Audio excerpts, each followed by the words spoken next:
أعوذ بالله من الشيطان الرجيم بسم الله الرحمن الرحيم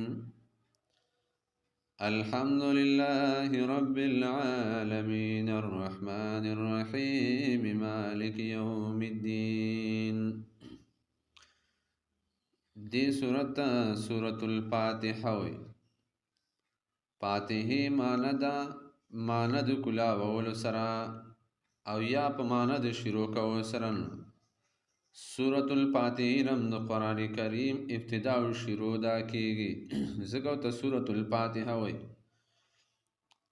او دا هغه سورتونو کې دي چې نومي سورة الفاتحه د خو لفظ د فاتحه پکې نشته الحمد لله رب العالمين الحمد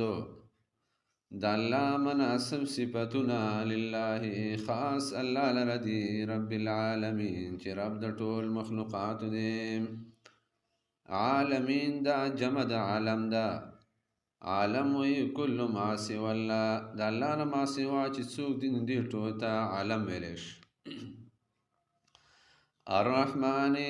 مهربان دے الرحیم او خاص مهربان دے مالک یوم الدین او باچا د ورځې د قیامت دے ځکه دنیا کې باچاهان شته او هر یو د باچاهۍ دعوه دا کوي نو دلته د باچاهیت اضافت او نسبت دا ورځ د قیامت ته وکړو ځکه قیامت په ورځ باندې الله اعلان وکړي لمن الملک اليوم نن ورځ د چا باچاهي شته نو خلق به چپی आवाज به نشي کولای څوک به جواب نشي ورکوي الله ته الله په خپل اعلان وکړي چې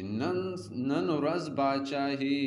دا د قهار او زورور ذات د پاده نو ځکه اضافت دا ورځ د دین ته کوي نو هغه ورځ باندې به چا باچاهي نه ایاک نعبد خاص تا عبادت کو و ایاک نستعین او خاص تا مدد غواړو اهدنا الصراط المستقیم یا الله کلک منګ لرا پلار برابر باندې وس دا برابر او صراط مستقیم دا چا لار دن اغه ذکر کړي صراط الذین لا دا کسانو انعمت علیهم چې الله تعالی انعام کړي پاغي باندې نو منعوم علیه دا بسورته دا به رست راشي سورة آل عمران کې تقریبا چې هغه انبیاء کرام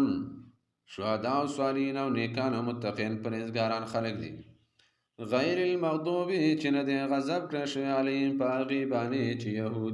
یهود سره د علم نه دی ګمراهانو ولا الضالین او یا الله د نسوارا دا امیان خلقو نو دیو به دقه یهودو او مولیانو پسې ورپسې نو ګمراه شوي نو یا الله د یهود او د نصاراو د دواړو د لارو نه مو ساتي